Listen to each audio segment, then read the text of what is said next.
Hello guys, my new blog. तो blog में स्वागत है गाइस। तो आप लोग कैसे हैं? आप लोग अच्छे ही होंगे। भगवान महादेव कृपा आप लोग पे बनैले रहा। तो गाइस आज बा जन्माष्टमी, हम बनी व्रत। आप लोग कृष्ण भगवान आप लोग पर कृपा बनैले रहा। तो गाइस तो देखी जा आप लोग को ले चलब जहाँ हर गांव में डोल धराला 12 बजे कृष्ण भगवान के जन्म होला। वो सब आप लोग के जहाँ गांव में हर चीज़ होला वो आप लोग के ले चल के थोड़ा सा दिखाई। आप लोग वीडियो के लाइक और शेयर सब्सक्राइब जरूर करब जा। तो हमारे ब्लॉग में बने रही जा आप लोग। तो हम अपने घर से निकल तनी। तो गाइस अपने घर से निकल गिनी। तो चलो आप लोग के दिखाई। हमारा ब्लॉग में आप लोग बने रही जा।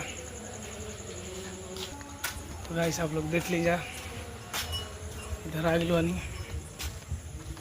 तो गाइस देखिए घर आ गए हम। गांव में लगता साल भर के बाद हरा होता नहीं।